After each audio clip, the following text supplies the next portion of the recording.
Today on One, we remember the Night of Broken Glass on its 75th anniversary. Nazis broke in the door with their boots, and the thing I remember the most are the boots, you know. When I see somebody in boots, black boots, it comes back to me, you know, because they kicked the door down with those black boots. Then we learn about a neighborhood market that brings together Central Florida's local farmers. And later we take a look at an exhibit that'll give you the chills. We've got all that and more coming up on today's show. This is One.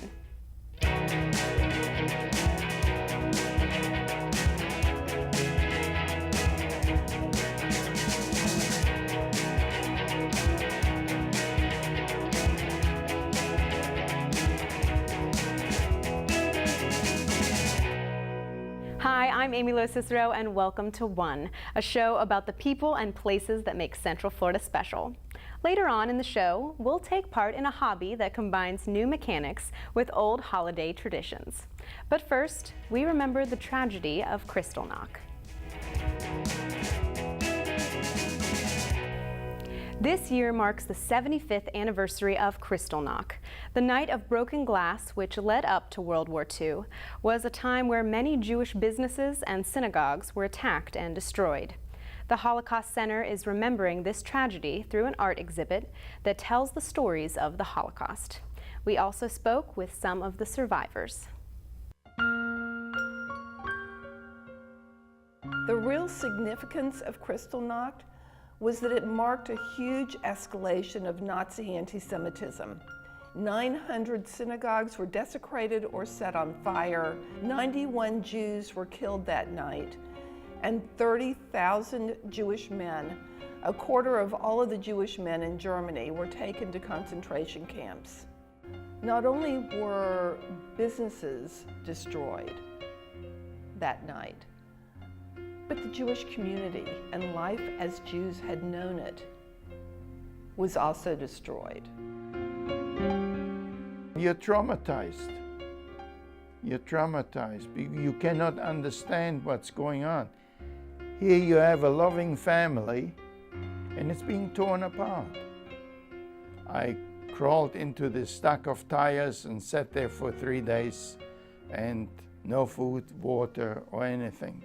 And all you looked for was to live the next minute, the next hour, the next day, and do another day, and just continue on that way.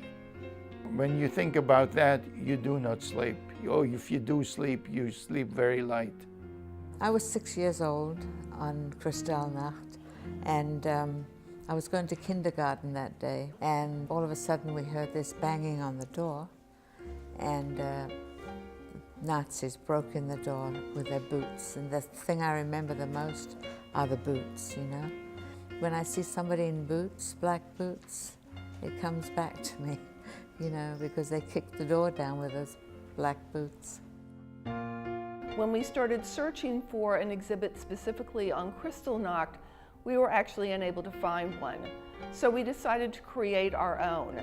We decided to invite artists from around our community, and in fact around the country, to contribute pieces of their work that spoke to the specific themes of Kristallnacht.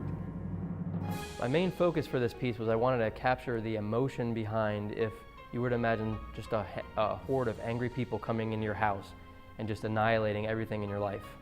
I wanted to create something that was beautiful, a little bit somber, but not so life-draining that you didn't want to look at it. I want people to look at this. I want people to stare at it longer, take in the symbols, take in the meaning, get emotionally attached to it at first, and then go a little closer and read into it, incorporating their own lives into it, and remembering that, you know, we don't want this to ever happen again.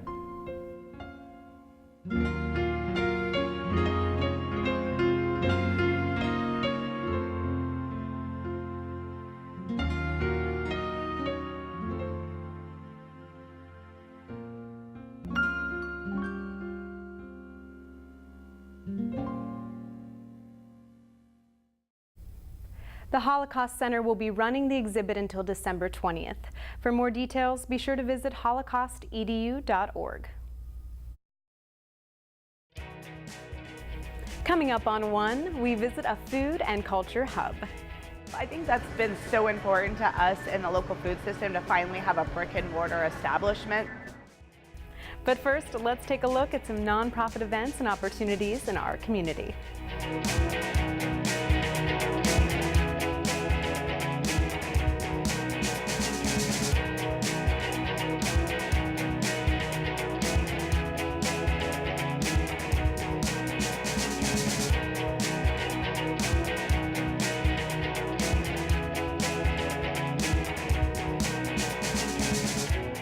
Do you know of an event coming to Central Florida that will benefit a charitable organization? Drop us a line at one@wucftv.org and tell us about it. In this month's Central Florida hometown, we visit the East End Market, a new neighborhood market that brings together local chefs and artisans. We talked with a few of the business owners about how this hub is educating the people of Central Florida about the significance of their relationship with food.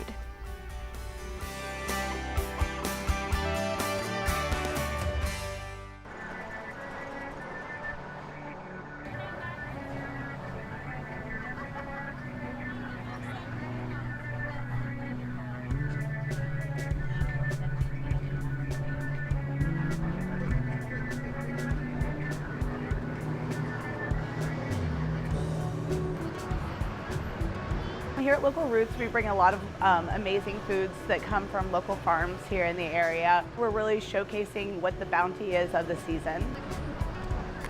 The evolution went from juice truck to juice bar to, well, let's bring the whole food thing back into it. And we did the Monday night markets for a while, which again, great positive feedback, sold out most nights.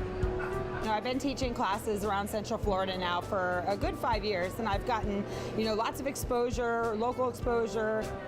The people are finding us, we're finding a customer base that we didn't really know existed and a community. I think that's been so important to us in the local food system to finally have a brick and mortar establishment. It's great for the local chefs.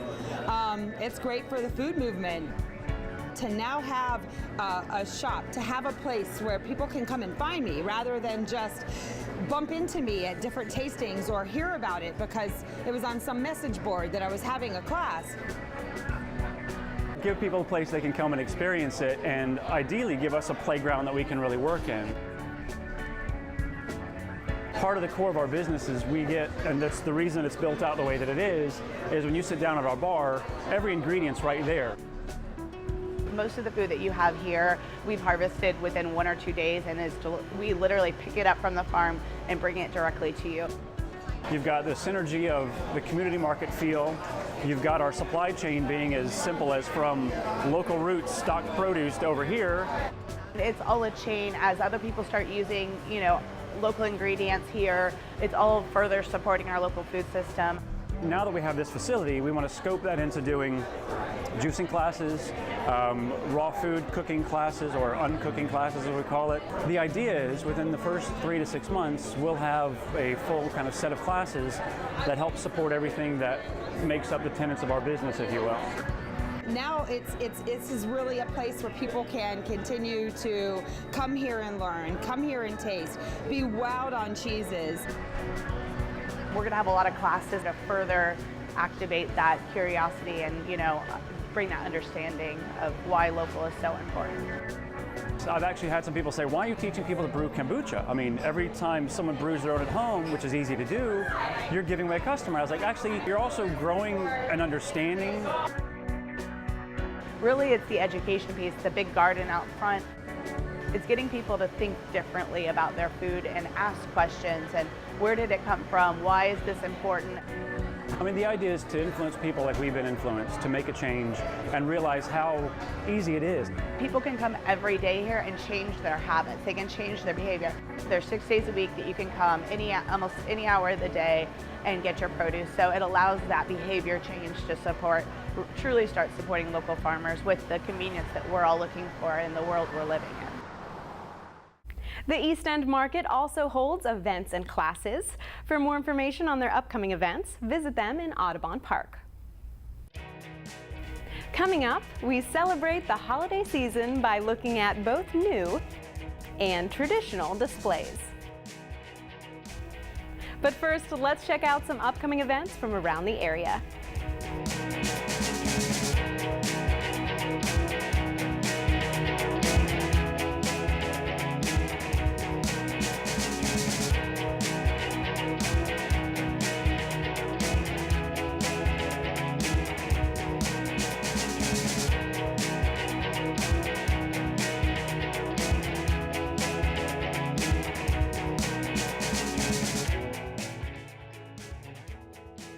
If you have a story idea, let us know by emailing us at one@wucftv.org.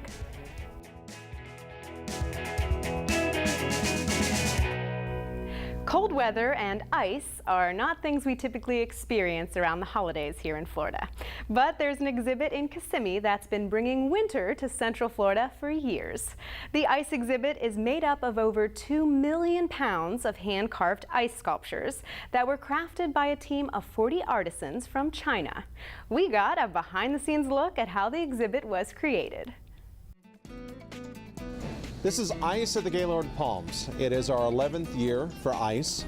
This year's theme is Frosty the Snowman, where 10 different scenes are brought to life in 2 million pounds of ice, 10 different rooms, very colorful, very exciting. The process actually starts in January. It is a year-long process. It takes about a year to create all of the different blocks of ice and the colored ice especially. We bring in 2 400-ton chillers that keep the temperature at 9 degrees, which is -13 Celsius. We do provide every guest who visits, we loan them a parka. So there's no need to bring your own winter gear. You may want to bring gloves, maybe scarves, hats, and we always recommend closed-toed shoes. That is big. We get finished drawings to scale, which we then translate and give to our carvers, who work with us on estimating the amount of ice required, the time required, and how much labor is required to complete the attraction. There's the whole artistry that is involved also. We have 40 artisans that we bring in from Harbin, China. They carve for 30 days straight.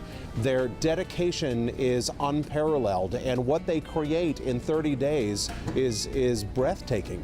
They learn from their grandfather, their father, they teach their children. Harbin, China is in the very far north, only a couple hours south of Siberia. The ice carving festivals in China are huge. They take it very seriously. This is something that they prep, many of them, for their entire lives. And a lot of them, they use tools that their great-grandfathers may have used as well. It still amazes me to walk into the room and find, 300 pallets of just blocks of ice. 2 days later, come back and find an entire display built. There's no feeling of amazement that I've ever found like it. We're talking blocks that are over 300 pounds a piece that are then joined together and carved into all of these intricate designs. There's nothing as unique as what these artisans do here. You've got entire walls and castles and people and lampposts and details of all types and design to create this experience that people have come to love. The northerners that have moved down here, the retirees that have moved down here, they want a little bit of that frostbite. They want a little bit of that nip. So they come back early during the attraction run and they'll take all their Christmas pictures. But I think it's that initial shock. You go from the humid Florida temperatures into this extreme cold environment, and it just, again, I can't say it enough. It feels like Christmas. It's just different. It's large, it's 3-dimensional, in some cases it's 5-dimensional. We have an entire soundtrack that accompanies this experience. It is, I would like to say, it's an immersive experience. It's like stepping into a theatrical production, if you can imagine Frozen in time. You leave this environment immediately and you get yourself a nice warm cup of hot chocolate, and it really sort of makes the experience a very well-rounded holiday festive event. The ice exhibit runs all the way through January 5th at Gaylord Palms in Kissimmee. The holidays are a time for nostalgia and family traditions. Remember those old train sets that rode around the Christmas tree? Model train displays continue to be a popular hobby for people of all ages around Central Florida, so we visited some of the clubs to take a look. If there was one thing a boomer baby could count on, it was train-themed toys for the holidays. But must a favorite item, transported over the years to basement-challenged Florida, just end up on a bookcase?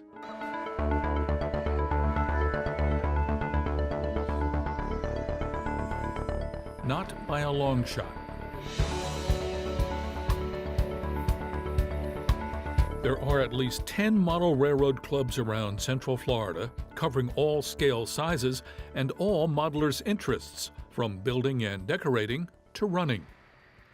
In fact, one, the Titusville Area Model Railroad Club, has a setup for 3 popular scales: N, HO, the most common, and O. These layouts are all operating. We invite guests to come and see us. Bring your trains. We've got a place to run them. The N gauge is a work in progress right now. The wiring is not complete on it. The HO is in a little better shape, although we have just recently completed a full overhaul on a lot of track work on it. So we're bare bones on scenery in a lot of places. The club considers the O-gauge layout complete, but any model railroad layout is never finished. You're always changing something. Titusville is not the only club with different scaled layouts. The Orlando N-Track Club has been working on its big layout in their building since the late 1990s. It's complete enough that they can hold operating sessions when they mimic the running of a real railroad. We're running the trains on schedule with a remote dispatcher who can only tell what's going on by the reports he's getting. A lot of this railroad has been set up to limit the visibility, so crews are in the dark as to what they're doing, and they're using a warrant system, which is written orders that they're receiving from the dispatcher to proceed to different sections of track. Yes, traffic jams are part of the fun. Train 223 to dispatcher. The club has started a new project, an HO layout along one wall with an ingenious spiral to get trains from one shelf to the next. It's down to the bare bones. They could use a lot of help getting it finished up.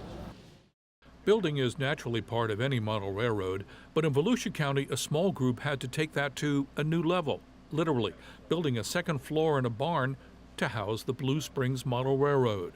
The group of fewer than a dozen serious modelers avoids the trappings of a formal club. We decide everything on the mob rule. If everybody likes the idea, that's what we do. The result is an eclectic little world. This is a fun railroad. You run steam, you run diesel, all yours.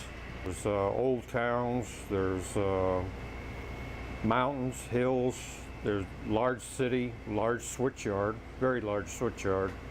There's a steel mill, coal mines, power plant. There's a couple buildings on the layout that are actual buildings.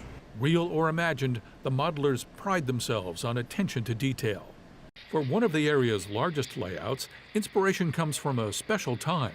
What we did was choose an era that was both early diesel engine as well as the overlap of the steam engines, back around 1950-55. And a specific region.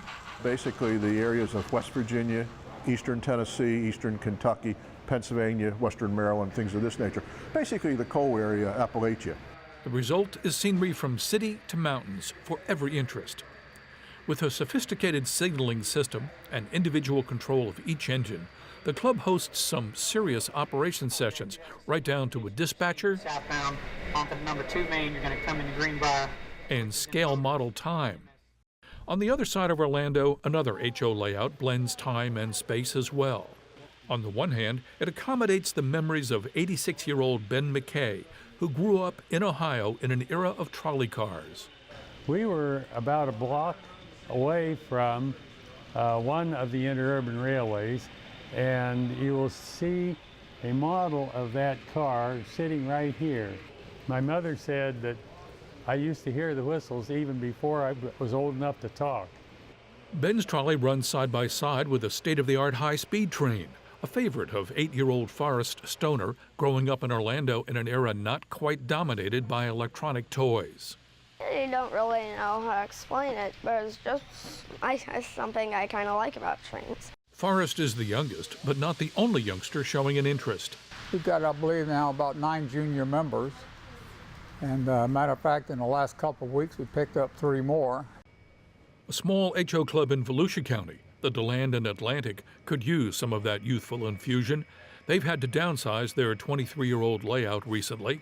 We're down to about 6 members now.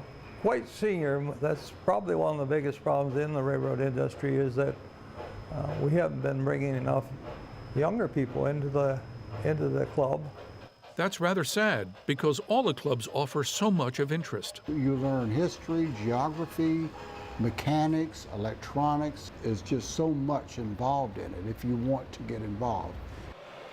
Beyond facts, the Meadowbrook Church of Ocala supports a group to instill social values. We believe in family, we believe in relationships, and what better avenue to bring our hobby into the church.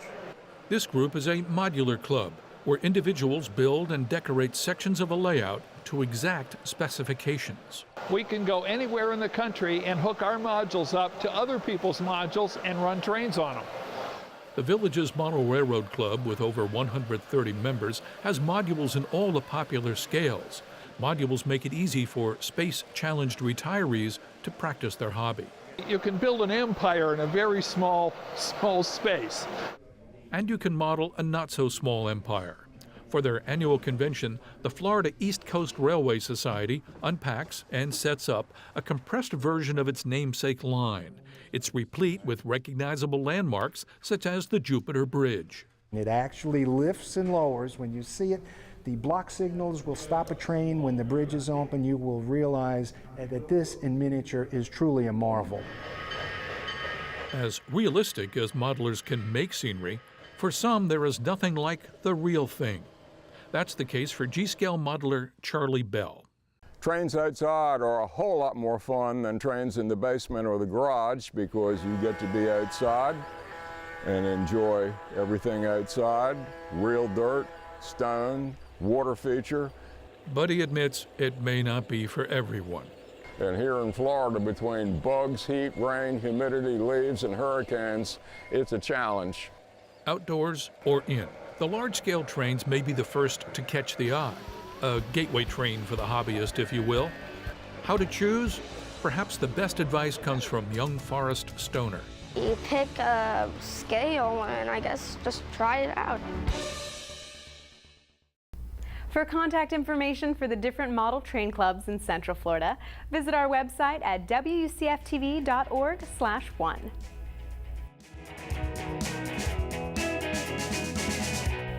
That's all for this edition of One. I'm Amy Lo Cicero. Thanks for watching.